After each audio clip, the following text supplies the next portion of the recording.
எனது அன்பிற்குரியவர்களே அனைவருக்கும் வணக்கம். எல்லாரும் எப்படி இருக்கிறீங்க? நீங்கள் எல்லாருமே நீண்ட ஆயுள் ஆரோக்கியம் ஐஸ்வர்யமாக இருக்கணும்னு சொல்லி நான் இந்த ஆடி மாதத்தில் அம்பாள் கிட்டையும் கிருத்திகை வர்றதுனால முருகர்கிட்டையும் வேண்டிக்கிறேங்க. இந்த வீடியோவில் நம்ம என்ன பார்க்க போகிறோம் அப்படின்னா, கிருத்திகை ஆடி கிருத்திகை இவ்வளோ விசேஷமாக சொல்லப்படுது பேசப்படுது அப்படிங்கிற பற்றி தாங்க நான் சொல்ல போகிறேன். ஆடி கிருத்திகை அப்படிங்கிறது என்ன விசேஷம் அப்படின்னு பார்த்தீங்கன்னா, முருகப்பெருமான் எப்படி அவதாரம் பண்ணார்னா, சிவனுடைய நெற்றிக்கண்டிருந்து 6 தீப்பொறிகளை அவதாரம் பண்ணினார் அப்படிங்கிறது.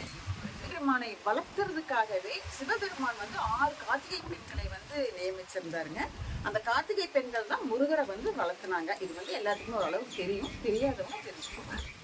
அவர் வளர்த்துனதுல அவங்க அந்த 6 பெண்களுமே 6 முருகப்பெருமானையும் வளர்த்துனதுல அந்த குழந்தைங்க அவ்வளவு நல்லா வளர்த்துனாங்களாமா. சீரும் சிறப்பும் அவ்வளவு பாலூட்டி சீர்ந்த அளவுக்கு அவ்வளவு நல்லா வளர்த்துனாங்களாமா. பார்வதி அம்மாவுக்கே ரொம்ப பிடிச்சிருச்சம்மா அவங்க வளர்த்துனது. அவ்வளவு மகிழ்ச்சி அடைஞ்சு அவ்வளவு ஆச்சரியப்பட்டாங்களாமா.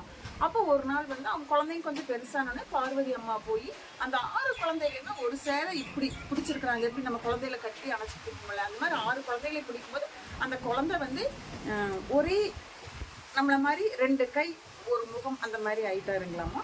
அவர் தான் கார்த்திகேயன் அப்படின்னு சொல்லி அவருக்கு பேர். ஏன்னா 6 கார்த்திகை பெண்கள் வளர்த்துனதுனால அவருக்கு கார்த்திகேயன் அப்படின்னு சொல்லி பேருங்க. இப்போ எப்படி விரதம் இருக்கலாம், அது என்னன்னைக்கு வருதுன்னு பார்த்தீங்கன்னா, ஜூலை மாதம் 29ஆம் தேதி மத்தியானத்துக்கு மேலே தான் கிருத்திகை ஆரம்பிக்குதுங்க. 30ஆம் தேதி மத்தியானத்தில் முடிக்கிறது, செவ்வாய்க்கிழமை முடிக்கிறது. நீங்கள் எந்த கிழமையில நீங்கள் இருக்கணும்னு விருப்பப்படுறீங்களோ அதில் நீங்கள் இருந்துக்கலாம். முக்கால்வாசி செவ்வாய்க்கிழமை இருந்தீங்கன்னா ரொம்ப ரொம்ப நல்லது. ஏன்னு கேட்டீங்கன்னா, முருகருக்கும் செவ்வாய்க்கிழமை ரொம்ப உகந்தது அப்படின்னு தெரியும் இல்லைங்களா. கிருத்திகை, முருகர், செவ்வாய்க்கிழமை ரொம்ப சிறப்பு வாய்ந்தது. அந்த அன்னைக்கு நம்ம விரதத்தை எடுத்துக்கலாம். சரிங்களா? சரி, வாங்க அடுத்து என்ன பண்ணலாம், விரத பலன்கள் என்ன அப்படின்னு சொல்லி பார்க்கலாமா. பாருங்க, கிருத்திகை நட்சத்திரம் 29ஆம் தேதி 2:41 ஆரம்பிக்குதுங்க. அதாவது திங்கட்கிழமை. அதுக்கு அடுத்த நாள் முடியற நேரம் பார்த்தீங்கன்னா 1:40 முடியுதுங்க. 30ஆம் தேதி செவ்வாய்க்கிழமை.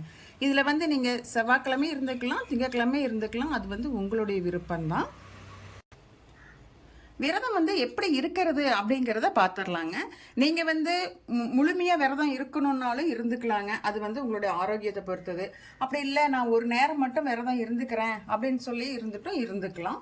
அதனுடைய பலன்கள் எப்படி வழிபாடு பண்ணணும், அதனுடைய பலன்கள் என்ன அப்படிங்கிறதையும் பார்த்துடலாம். பாருங்க, விரதம் இருக்கிறதுக்கு நம்ம எப்படி கோலம் போட்டுக்கணும் அப்படின்னா, அந்த அன்னைக்கு வழிபாடு பண்ணும்போது இந்த மாதிரி சத்கோலம் போட்டுக்கணுங்க. அது எல்லாத்துக்குமே தெரிஞ்சிருக்கும் அப்படின்னு நினைக்கிறேன். இருந்தாலும் இது ரொம்ப முக்கியமான கோலங்க. அந்த முருகரை வழிபாடு பண்ணும்போது இந்த கோலம் தான் போட்டுக்கணுங்க. சரவண பவ சரவண பவ இந்த மாதிரி போட்டுக்கணுங்க. சரவண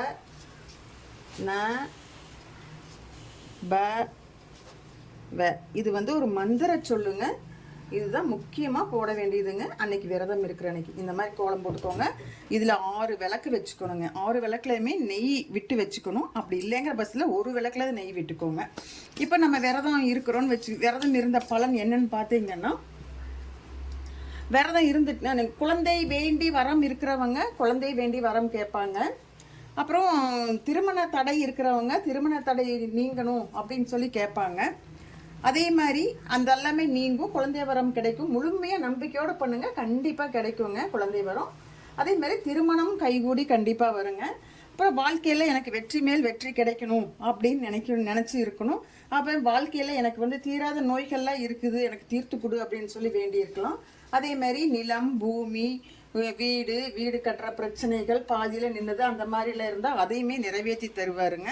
அப்புறம் நமக்கு வாழ்க்கையில் ஞானம், அறிவு வேணும் அப்படின்னு நினச்சி நமக்கு என்னென்ன நம்மளுடைய வாழ்க்கையில் நமக்கு என்ன தேவையோ அதெல்லாம் நினச்சி முருகர்கிட்ட வேண்டணும்னா கண்டிப்பாக முருகர் அந்த அந்த கிருத்திகை நட்சத்திரத்தில் நம்ம கிருத்திகை பெண்களை தான் வேண்டணும். அந்த கிருத்திகை பெண்களுடைய நட்சத்திரம் வர்ற அன்னைக்கு முருகர் நமக்கு அவ்வளோ வரம் கொடுப்பாருங்களாமா. அது அந்த முருகருடைய நட்சத்திரம் கிருத்திகை முருகருக்கு உகந்த நட்சத்திரம் அப்படின்னு சொல்லி நமக்கு சொல்லியிருக்கிறாங்க. அதனால முருகரை நீங்கள் வழிபாடு பண்ணும்போது அத்தனை பலன்களையும் கண்டிப்பாக நமக்கு கொடுப்பாரு அப்படிங்கிறது நமக்கு சொல்லியிருக்கிறாங்க. நீங்களும் முருகரை வழிபாடு பண்ணி இந்த பையனை கண்டிப்பாக அவருடைய அருளை நீங்கள் பெறணும் அப்படின்னு சொல்லி நான் மனமாற உங்களுக்காக நானும் சேர்ந்து வேண்டிக்கிறேங்க. இந்த வீடியோவில் வந்து ஏதாவது தெரிஞ்சும் தெரியாமல் தவறுதலாக அதை பேசியிருந்தேன்னா எனக்கு கமெண்டில் சொல்லுங்கள், இப்படி இல்லை அப்படின்னு சொல்லுங்கள். ஏதாவது கொஞ்சம் நல்லபடியாக இருந்தாலுமே நீங்கள் சரி இது நல்லா இருந்ததுங்க அப்படின்னு சொல்லி எனக்கு சொல்லுங்கள். இந்த வீடியோ கண்டிப்பாக உங்களுக்கு எல்லாமே யூஸ்ஃபுல்லாக இருக்கும். பிடிச்சிருந்ததுன்னா எனக்கு லைக் பண்ணுங்கள். ஏதாவது சொல்லணுன்னா கமெண்டில் சொல்லுங்கள். இந்த மாதிரி ஆன்மீக தகவல் தெரிஞ்சுக்கணும் அப்படின்னு சொல்லி ஆசைப்பட்டீங்கன்னா கவிஸ்கம் சேனலை சப்ஸ்கிரைப் பண்ணிட்டு பாருங்கள். நன்றி, வணக்கம். நான் வந்து உங்களை அடுத்த வீடியோவில் பார்க்குறேங்க.